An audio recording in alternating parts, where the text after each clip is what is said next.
Headline news most affecting Chilliwack this week. Barry Neufeld wins a moral, if not legal victory, watching the water and the Freshet peak, and that is expected this weekend. Bridal Veil Mountain Resort has announced their wish list in the planning, and the Olympics are part of that dream.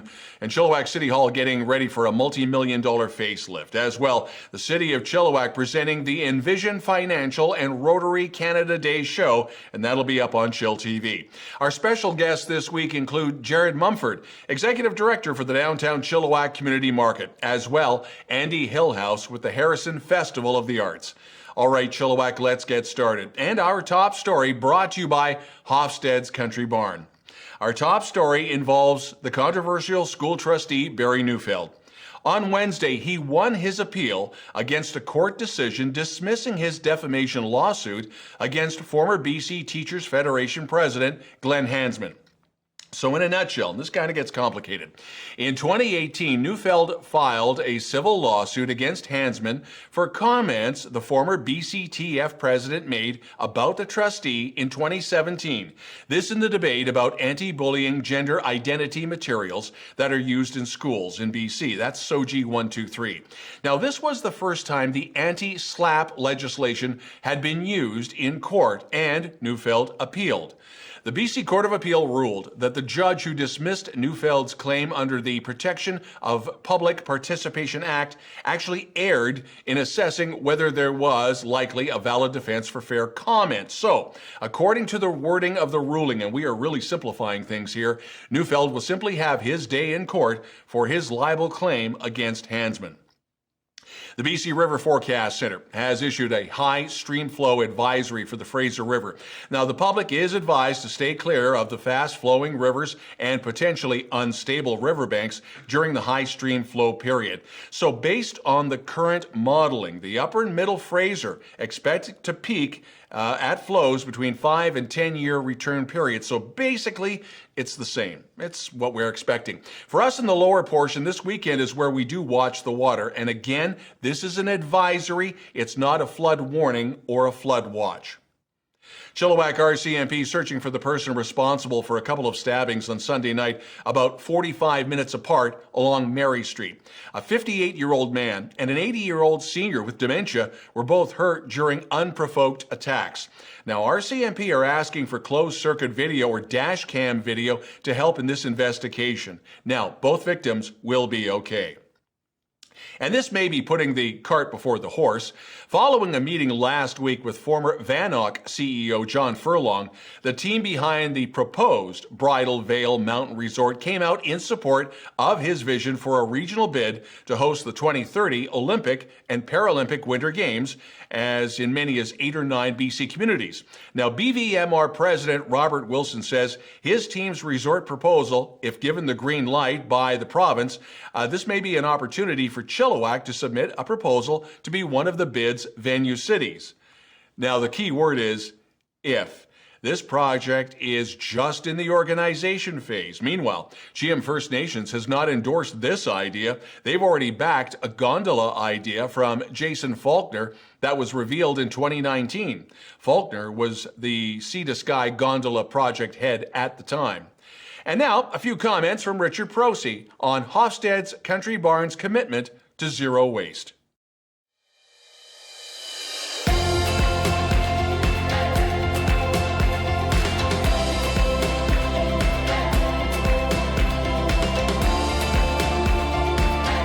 I'm going to tell you something about zero waste. When I think of zero waste, I think of my mom. My mom was from the war, and she never wasted anything. I'm afraid my mom's going to hit me if I throw something out that I shouldn't. So what we do here, we get products coming in. All the number ones are for the customers. Anything that's number 2 goes into the soup kitchen and the food banks. Anything that is beyond number 2, which I call farm supply, we have about 4 or 5 local farmers that pick them up. Everything gets used, and I mean everything. We have no waste.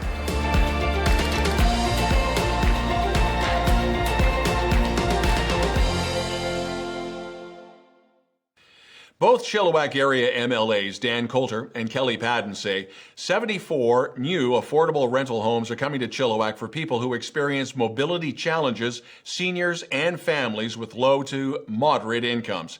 Now, Coulter noted these 74 new homes will ensure that Chilliwack continues to grow. There'll be affordable options for seniors with folks with those mobility challenges. As a person with a physical disability, I know how important it is to fund housing projects like this that meet specific needs. I am looking forward to seeing this project come to life. Now, the new units will be at the 45,800 block of Spadina Avenue. They are specifically for families, seniors, and people with mobility challenges. Last Saturday was the start for the month-long Hike for Hospice 2021, and in just a matter of days, they had already reached the halfway point of their goal of $15,000. The hospice will be collecting donations throughout the entire month as participants complete their walks, their hikes, and their bicycle rides. Now, for more information, you can find that through the Chilliwack Hospice social media pages. chillTV first reported that Ryder Lake Hall in Chilliwack is struggling to stay open due to the pandemic and was turning to the community to help them raise some $11,000 needed to survive. Owned by the local Women's and Farmers Institute, it has been a place for locals to come together for everything from weddings and potlucks and concerts and events all since 1963. The Ryder Lake Hall costs about $7,000 a year to run. Under normal circumstances, that's covered by the costs of rentals and fundraising, which of course has dried up over the last 15 months. Andy Harrington is leading this fundraiser. You'll recognize his name as the driving force in getting a better high-speed internet connection to Ryder Lake. So this past Sunday, Harrington posted to Facebook that the $11,000 mark had been passed. They're now pushing for $20,000 so that there is a comfortable operating reserve. The $6.6 million expansion of Chilliwack City Hall is now underway. The contractor, by the way, has been named. It's Wales and McClelland Construction. It's a 20,000 square foot addition over 3 floors and is expected to be able to, and we're quoting, accommodate the needs for additional staff and resources to serve the growing community. That's according to a city report. Bottom line is they've run out of space. City officials also purchased property on Southlands Drive to provide additional parking to offset the public parking stalls that are going to be lost in construction. Former mayors Clint Hames and John Less have expressed their support for the project as the last major upgrades to the building they were decades ago when the RCMP were still housed in the basement. After postponing their awards last year, Chilliwack Rotary handed out their 2019-2020 awards this past weekend, and they include Tim McAlpine, Virginia O'Brien, Karen Stanton, Richard Prosey of Hofstede's, and Paul Harris Fellow Award winner Michael Berger. He served as president during the 2019-2020 Rotary year. Berger guided the club, by the way, through a year of incredible change. First, with in-person meetings because of COVID. That's when the pandemic hit, and was instrumental in transitioning the club to online weekday meetings, that allowed club members to stay connected and continue the work of the club. And continuing with the Rotary theme, the City of Chilliwack has modified its Canada Day celebration plans this year and will present the Envision Financial and Rotary Canada Day show premiering right here, July the 1st on chillTV at 2 o'clock. Now, it's a family-friendly show. It'll feature music, comedy, drama, and history, all from Chilliwack performers. Internationally famous jazz great and Grammy nominee Bria Skonberg, who is from the WAC, will even make an appearance. You can also see other favorite stars such as Spider Lodge, Andrew Christopher, Ted Kim, Cliff Prang, secondary characters, and Bella Voce. It's lots of good family fun. Mark it on your calendars and follow us on social media for more information. Jared Mumford is the executive director for the Downtown Community Market. The first edition of the summer market was this past Sunday, and it was a success. chillTV spoke with Mumford about the nuts and bolts of the market and the challenges of putting this together. We have that interview coming up in just a matter of minutes. The Harrison Festival of the Arts is a go, and there will be limited seating in a socially distant setting. So come July, the festival won't be at Memorial Hall as in the past. Andy Hillhouse is the executive director for the festival. chillTV spoke with him about this reboot and live performances. That's coming up in a matter of moments.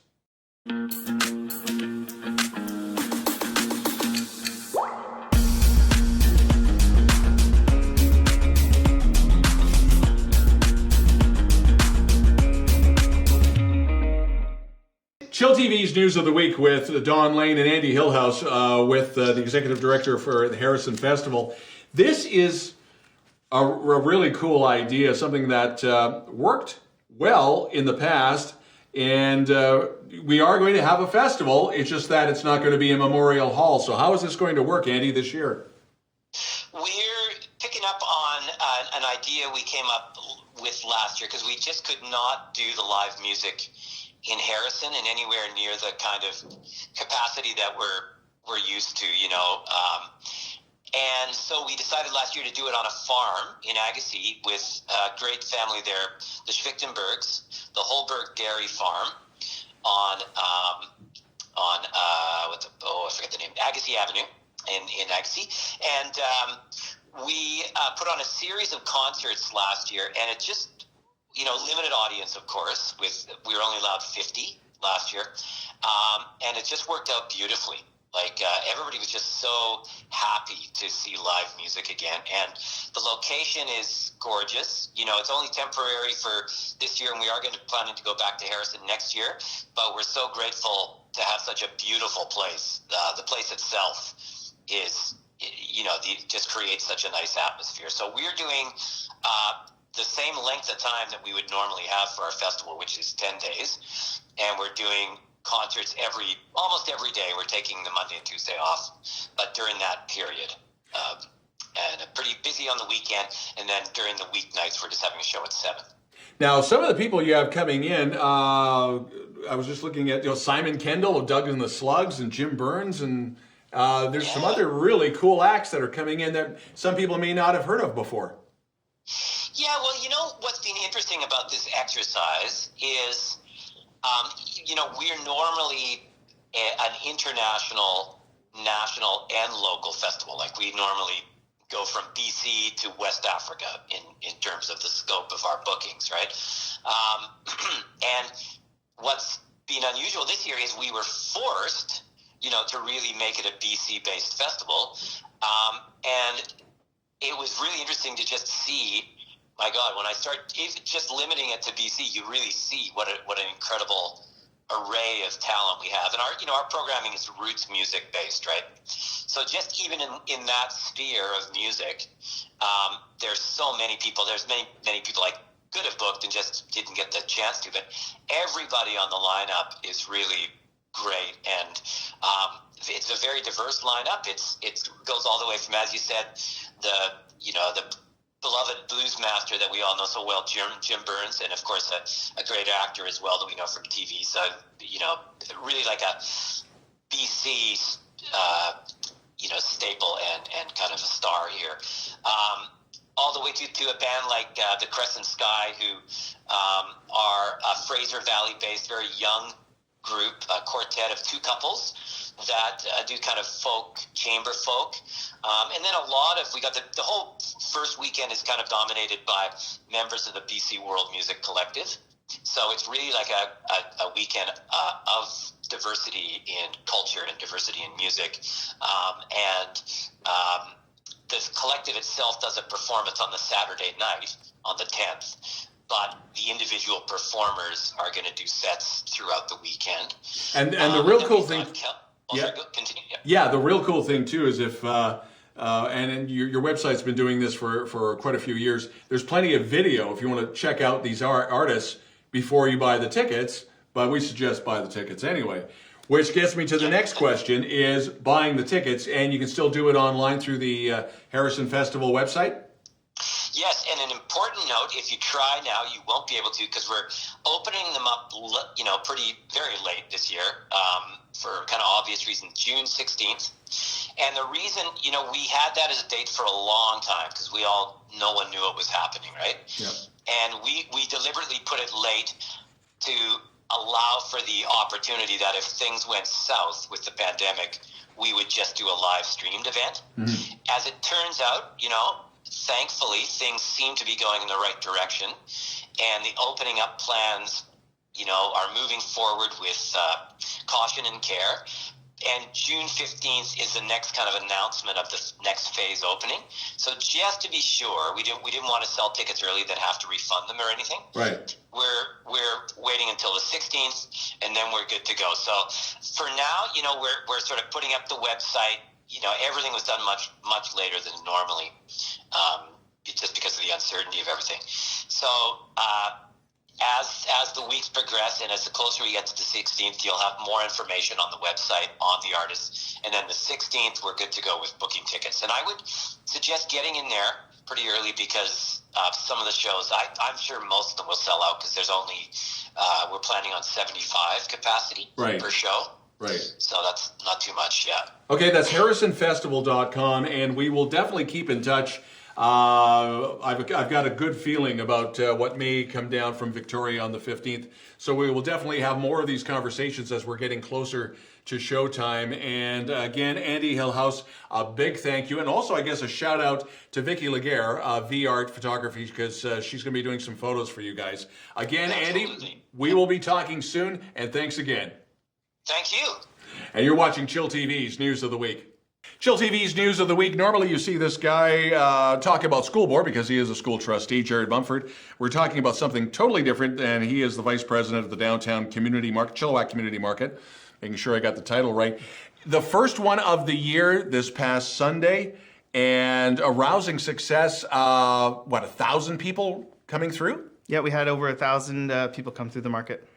How many vendors, and are you going to try and help everybody out? Because I would assume there's only so much room that you've got there to work with. Correct, yeah. We have 26 vendors in place at the market, and we have others on a wait list. So we will be rotating vendors every other Sunday, so it'll be a different market experience when you come each individual Sunday. What was the spillover effect with other businesses in the downtown area? I trust with 1,000 people just for that market, there had to be some offshoots here. Yeah, we've spoken to some of the surrounding businesses, and certainly there was an uptick in business for that Sunday, and we hope that trend continues.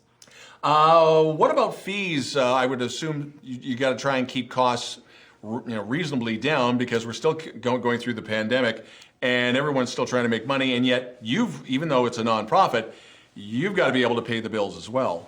We do, and it's a bare bones market, and all the additional money that the nonprofit makes is going into our food security programs. But we do have some amazing sponsors. We had Van City jump on board as our presenting sponsor. And Community Future South Fraser, they've been with us since the very beginning. They actually helped us become a society and get through all those loopholes, and they donated some money towards the market. So they've been with us since the beginning. Station One Architects is just jumping on board this week, so we're excited to have them because they're part of the Central Village. They're a business down there. So those are three of our main sponsors. Now, I know I'm going to get into trouble for this because I can't plug everybody, but a tip of the hat to Gorilla Barbecue and the Moran family. They were there. Natasha's pies were there. And yes, I did end up buying one, and it's gone, so I guess I'm going to have to get another one. If someone wants more information on not only the market, but if they want to become a vendor to be part of this, and I guess you're looking at farmers too, if they're invited as well? Oh, absolutely. We're looking for more farmers, for more farm vendors, for more Whole Foods. We will have more next week than we did the first week, and we'll also have some fresh fruit. But yeah, we're always looking for farm vendors. And this is every Sunday throughout the entire summer. To get a hold of you, either website, Facebook? Yeah, we have a website, dccm.ca, and we're on Facebook at Chilliwack Market. And I just want to point out that we're open rain or shine, debit or cash. You can buy coins right at the front booth, so you don't have to worry about stopping at the bank machine on the way there. And we have food trucks, as you mentioned, and we have accessible parking as well. And the other thing, too, everybody seemed to be doing the social distancing thing, which was really great. Jared Mumford, a big thanks for coming in, and looking forward to seeing you on Sunday. Thank you so much, Don. Appreciate it. You're welcome. And you're watching Chill TV's News of the Week.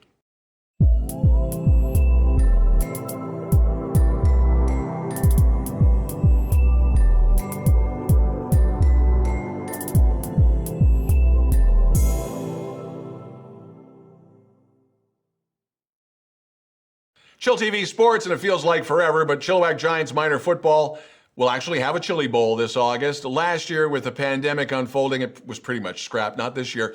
There are only so many spots available for teams and players, and details can be found on the Facebook page. This is August 21st and 22nd at Townsend Park. Again, deadline for the registration is July 31st, but things are filling up fast. Details, again, can be found on the Giants Facebook page. The Valley Huskers are looking for hosts and billet families to take in players between the ages of 17 and 22 that are coming to Chilliwack to pursue their football career. Now, if you got room and you're interested, let the team know or sign up for an information package on their website. Also, the BCFC is still hoping for a late August or early September start for their season. By the way, we're still waiting on the CFL. We should know next week if the season, if we actually have a season, but if it will start around Labor Day, if not sooner. And the BC Hockey League releasing their full 2021-22 regular season schedule. So some key dates for Chilliwack Chiefs fans. On September the 17th, it is the opening of BC Hockey League training camps. October the 8th, the Chiefs start their season on the road in Langley. The next night, October the 9th, the Chiefs have their first home game at the Coliseum against Coquitlam.